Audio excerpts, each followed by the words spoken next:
Mesdames, Messieurs, bonsoir. Bonsoir. Je suis très heureux d'être parmi vous. C'est dommage, j'ai une extinction de voix depuis quelques jours, simplement parce que je venais de finir mon livre sur la Côte d'Ivoire, donc j'étais épuisé à la fin de cet ouvrage, à suivre les événements que vous avez dû voir à la télévision. Donc je pense que lorsque le livre est sorti, a été annoncé le vendredi dernier, je crois la veille, le président Gbagbo recevait soupli discret dans sa cellule à Korogo un mandat d'arrêt de M. Ocampo pour l'envoyer à la Cour pénale. Évidemment, ce travail m'a beaucoup fatigué parce que j'avais commencé le travail pendant la crise et il y avait tellement d'accusations qui avaient été portées contre ce président que j'ai été obligé de travailler pour contredire, pas pour contredire, mais les faits contredisent point par point tout ce qui a été dit contre le régime du président Gbagbo. Et il y a quelque chose qui est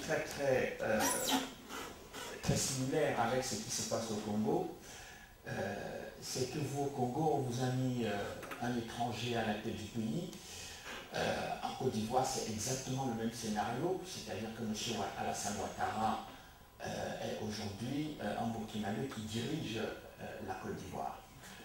Et le livre que j'ai publié apporte suffisamment de documents et de preuves sur ce point-là. Il est président de la République de la Côte d'Ivoire, ce n'est pas le sujet, mais il fallait clarifier le problème qui a occupé pendant 7 ans la vie politique de ce pays, occultant et marginalisant les problèmes essentiels de ce pays. Et donc c'est pour cela que je n'ai pas ma voix habituelle qui aurait pu permettre d'être plus efficace avec vous ce soir. Et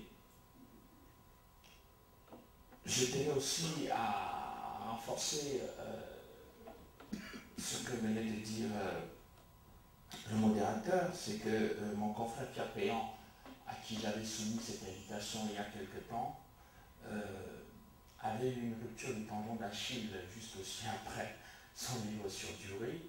Et donc, il s'est retrouvé obligé de subir une opération pour sa hanche parce qu'il marche avec des béquilles et donc ça a provoqué un autre problème. C'est pour ça qu'il n'est pas là ce soir et il m'a demandé de vous transmettre ses excuses. Pour revenir au thème qui nous réunit ce soir sur le prix et le silence dans les crimes au Congo, mon engagement dans le dossier congolais est venu simplement du Rwanda. Des événements qui sont produits au Rwanda en 1994 et il avait été dit que par la même communauté internationale qui visiblement dicte la vérité et les faits qui doivent être considérés comme étant les faits les plus plausibles, c'est que les événements du Rwanda étaient dus à une planification du génocide contre la minorité Tutsi, etc. Bon. Je ne comprenais pas pourquoi l'attentat du 6 avril, qui était considéré par les Nations Unies comme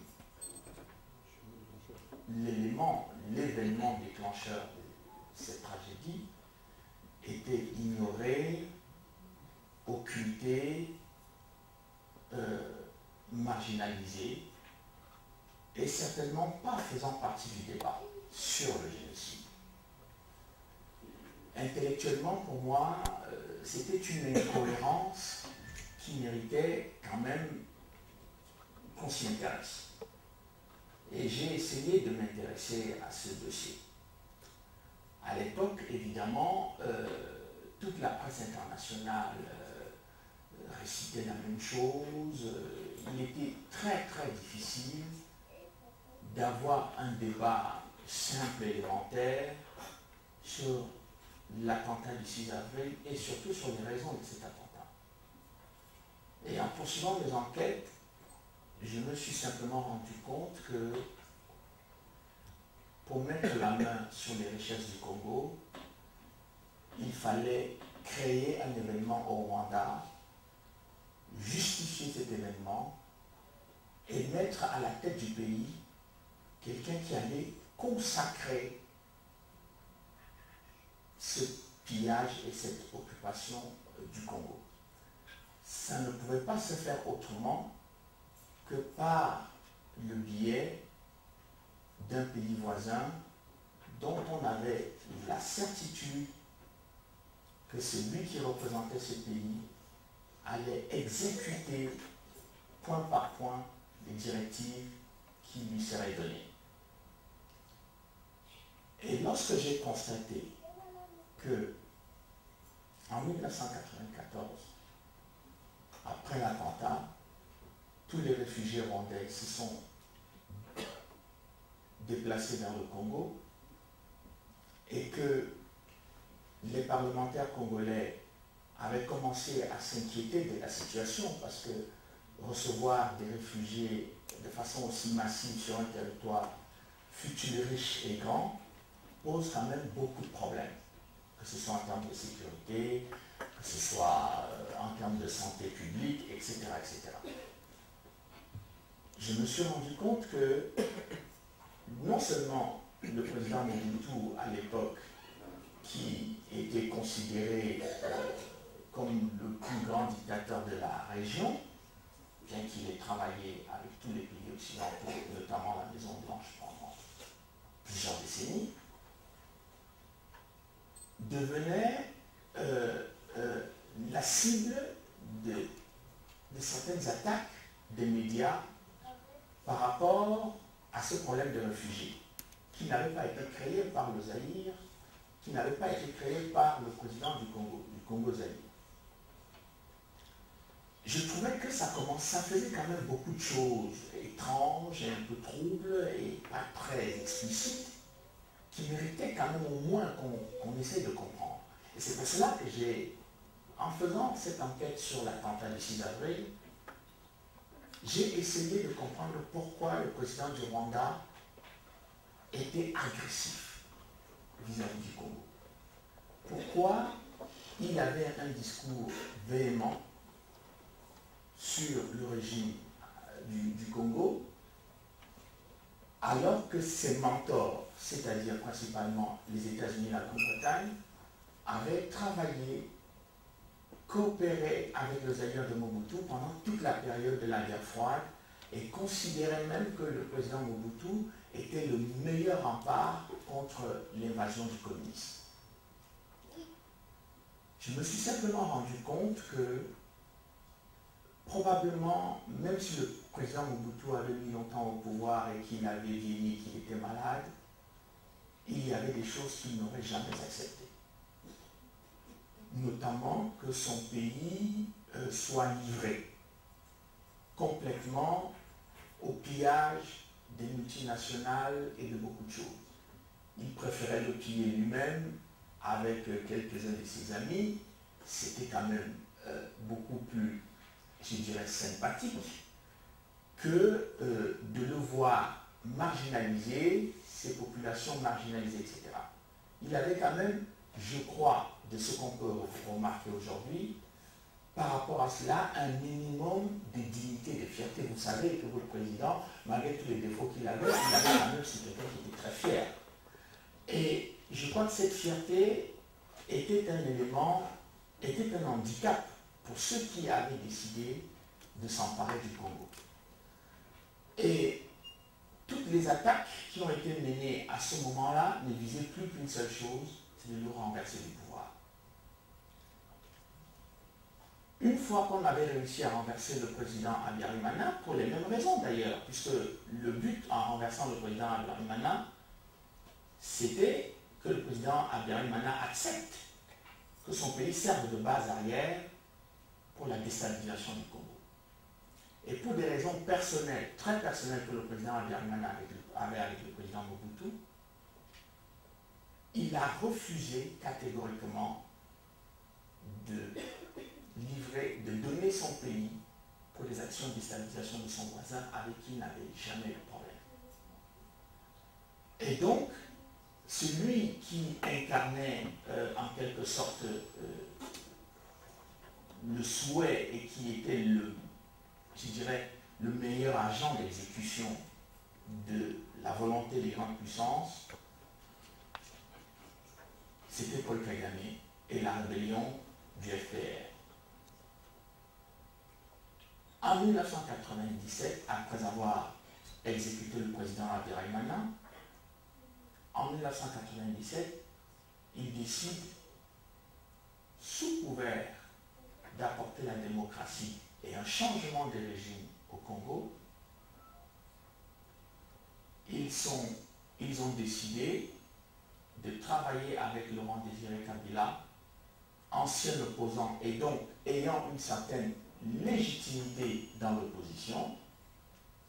Il y avait d'autres opposants, mais en tout cas, Laurent Désiré Kabila paraissait, pour faire avaler la pilule de la démocratie aux Congolais, ils ont jeté leur dévolu sur Laurent Désiré Kabila en étant sûrs que les Congolais ne se poseraient pas beaucoup de questions après toutes ces années du régime Mobutu.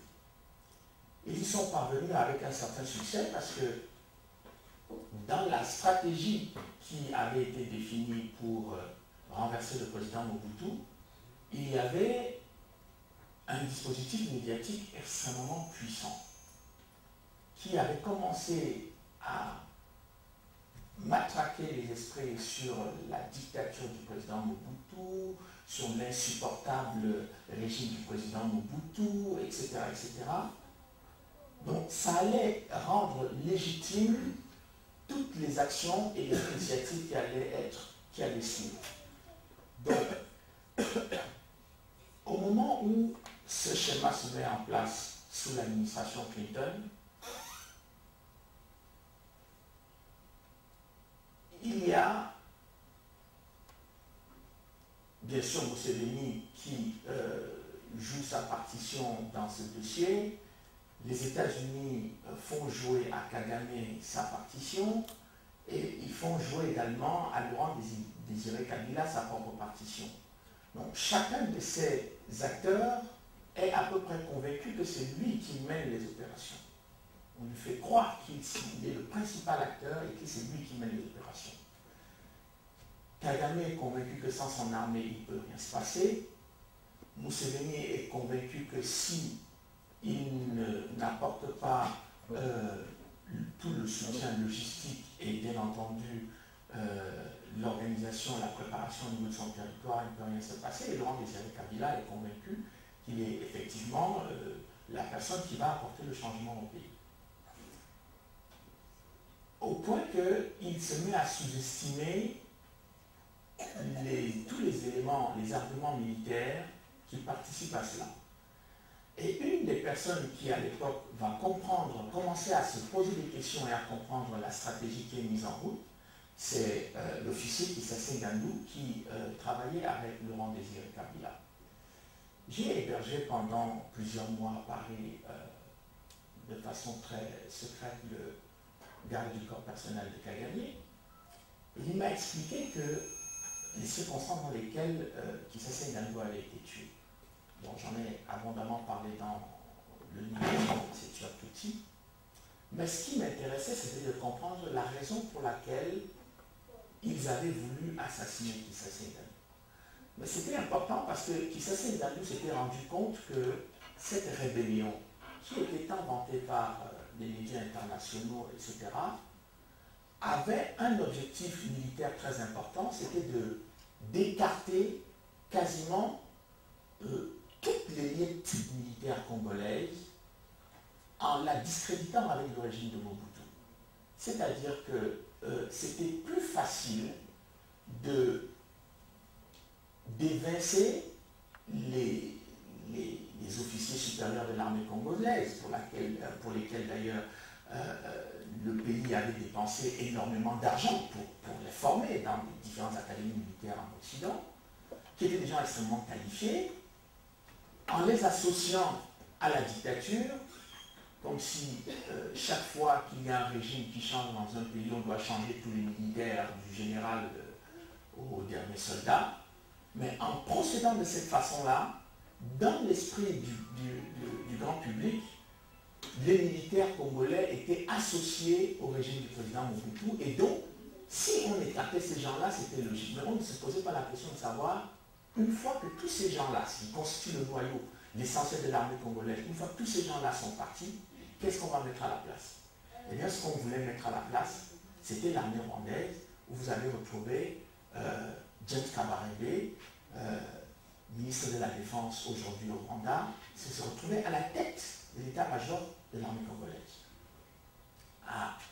Et dans le même temps, pendant toute cette période, tous les services de renseignement de Kabila ont été plus ou moins instrumentalisés et ont été noyautés par les mêmes gens. Et je pense que certaines de MLC, enfin les différentes branches du MLC ont connu le même problème parce que la plupart des acteurs du domaine qui travaillent dans le domaine de la sécurité m'ont expliqué comment le Rwanda plaçait soit des jeunes filles dans leur lit pour essayer de noyauter complètement ces mouvements de rébellion et les contrôler d'une manière ou d'une autre. Il y a certaines séquences d'ailleurs que j'explique aussi également dans le livre. Mais si vous voulez, toute cette démarche et toute cette stratégie avait un seul but. Pouvoir contrôler les richesses du Congo en donnant l'impression qu'il y a le désordre au Congo. Et que du fait de ces désordres, bon, il y avait un peu de désordre, mais pas au point de ne pas permettre aux Congolais de savoir où sont leurs intérêts et de s'organiser au minimum pour les défendre.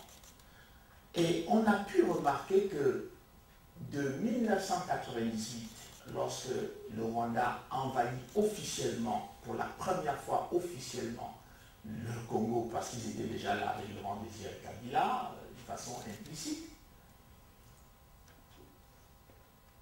on va donner l'impression que le Rwanda, en fait, se bat au Congo parce qu'il y aurait des Tutsis au Congo qui seraient victimes de la xénophobie, du racisme et j'en passe. Mais personne ne voulait qu'on essaie de comprendre les raisons qui justifient l'occupation territoriale du Congo par le Rwanda.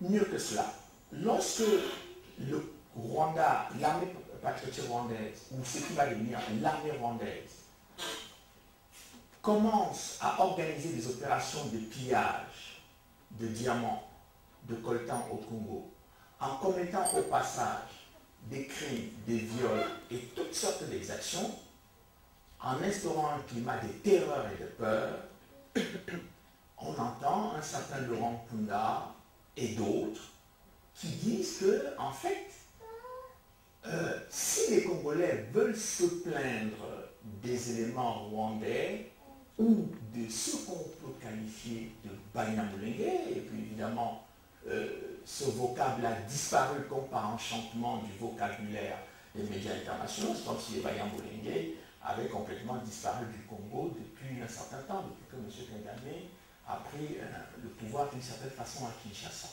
Mais pendant toute cette période-là, on ne pouvait pas regarder, ouvrir un journal ou regarder des informations à la télévision sans entendre parler de risque de génocide des Banyamulenge au Congo. Alors, j'étais à un moment donné exaspéré par cette situation qui, en fait, finissait par amener les Congolais à ne même plus avoir le droit de désigner qui sont leurs agresseurs et les auteurs des crimes dans leur pays, sous prétexte qu'il y aurait eu un génocide au Rwanda en 1994, dont les Congolais n'étaient pas les auteurs. Et c'est pour cela que j'ai voulu donc retracer un peu cette histoire-là de la prétendue xénophobie des Congolais, alors que sous Mobutu déjà, un Rwandais réfugié était directeur de cabinet du président. Et que l'État congolais, pendant toute cette période, a donné des bourses à des réfugiés rwandais au détriment parfois des Congolais méritants. Et que cette façon de remercier les gens qui vous ont accueillis, il me semble que je ne blasphème pas, puisqu'en Europe, on a toujours tendance à vouloir rappeler à toutes les personnes qui ont eu l'asile, ont été accueillis, qui doivent éternellement être reconnaissants. Donc, je ne comprenais pas pourquoi, pour les Congolais, demander un minimum de reconnaissance était considéré comme un crime de lèse-majesté. Mieux que cela, lorsque les gens, pas toujours invités, se sont invités au Congo, commettent des crimes et des délits graves, les Congolais doivent à la limite les remercier de tous ces crimes en leur disant au passage combien voulez-vous en commettre pour que nous puissions être encore à votre disposition pour que vous fassiez de nous et de notre pays ce que vous voulez. J'ai pensé donc qu'il fallait quand même que le débat ait lieu. Et je pouvais me permettre de faire ce débat parce que je n'étais pas congolais, je n'étais pas rwandais. Donc il n'était pas facile de me trouver des accointances, soit avec Jean-Pierre Bemba, soit avec Kabila, soit avec Mobutu, etc. Donc, évidemment, lorsque le livre est sorti, la plupart de mes amis, ou des gens qui avaient lu le manuscrit avant, mes avocats en particulier, n'ont pas supporté que je mette le titre qui avait été mis, c'est Tchouakouti au cœur de la tragédie congolaise, parce qu'on m'a dit que c'était stigmatisant et que je risquais des procès. J'ai bataillé dur avec mes avocats en leur expliquant qu'il y avait 3 photos sur la couverture et que ces gens se revendiquaient d'ailleurs eux-mêmes d'être des Tutsis, c'est pas moi qui le dis, avant d'être ou rwandais ou congolais, plusieurs témoignages de M. Nkunda, bon, il semble que finalement, il est parti à l'étranger au Rwanda, alors qu'en fait, il est congolais, il n'est pas resté chez lui. Donc, j'ai dit à mes avocats, je ne peux pas changer ce titre-là parce que les médias occidentaux ont fait croire aux gens que les extrémistes ne se trouvaient que chez les Hutus. Pour une fois qu'on peut parler du Congo, puisque si on présuppose ou si on constate que les Congolais ne se sont jamais levés de leur pays pour aller commettre des massacres au Rwanda et qu'ils sont plutôt victimes de massacres au Congo, il serait utile de savoir pourquoi eh bien, les extrémistes Tutsis du Rwanda viennent commettre des crimes et des délits au Congo. Donc, pour cette raison, je ne bouge pas, je maintiens mon titre. Et j'attends les procès. Donc, évidemment, comme vous savez, il n'y a jamais eu de procès. Il n'y a même jamais eu de débat sur le fait que le livre a été fait de cette façon. Mais c'était quelque chose qui avait été mûrement réfléchi. Et au moins, l'objectif pour moi était que les Congolais puissent avoir le droit de désigner qui sont les bourreaux dans leur pays et qui sont les gens qui commettent les crimes sur le territoire congolais, dans l'indifférence de la communauté internationale et surtout dans l'impunité la plus totale. Et je crois, en voyant tout ce qui s'est passé depuis toutes ces années, que finalement, eh bien, l'occupation du Congo, l'invasion du Rwanda, etc., c'est, comme dirait quelqu'un en France, c'était un détail. On parle de plus de 6 millions de morts au Congo, Congolais depuis je ne sais pas combien d'années, mais on a fait un tribunal pour condamner quelques Rwandais qui auraient tué 800 000 personnes. Bon, je n'ai rien contre ça. Si les crimes sont avérés, etc. Bon, même si c'est 2 personnes qui ont commis des crimes, on doit les juger. Ce n'est pas la question. Mais je ne comprends pas la logique avec laquelle un tribunal a été créé pour le Rwanda pour 800 000 personnes. Encore qu'il faudrait mener des enquêtes pour savoir exactement dans ces 800 000 personnes qui a été qui a fait quoi. Mais pour le Congo, on est dans le silence. On on est dans le silence. Et je suis ravi d'avoir en partie rompu ce silence, au moins pour le peuple congolais, parce que je pensais que ce qui arrivait au peuple congolais, mais aucun peuple du monde ne pouvait l'accepter. Personne ne pouvait l'accepter. Ce qui se passait sur le territoire congolais, il n'y a aucun endroit au monde où les gens peuvent voir faire ça et aller boire une bière ou un café en disant circuler, il n'y a rien à voir. J'ai pensé que pour le minimum de dignité humaine, sauf même, vous savez très bien, en Occident, vous touchez à un chat ou un chien, vous pouvez avoir de gros problèmes. Mais je me suis dit, les Congolais doivent quand même être, peut-être pas exactement au niveau du chat et du chien, mais peut-être un tout petit peu au-dessus. Et que pour cette petite raison, ne serait-ce que parce qu'ils sont capables, eux, de nourrir un chien et un chat, pour cette raison-là, ils méritent quand même un minimum de considération. Et je crois que le débat, j'ai été ravi de voir que la mobilisation qui a été faite à tous les coins d'Europe, etc., où les Congolais ont commencé à se mobiliser, démentant un peu l'adage de BMW et essayant de démontrer quand même que, eh bien, on ne peut pas réduire tout un peuple à des slogans. Et je crois que les dernières visites de Kagame à Bruxelles, à Paris, ont apporté la preuve que le combat ne fait que commencer. Et j'espère et je souhaite qu'il continue avec beaucoup plus de détermination encore qu'il n'a commencé. Je vous remercie.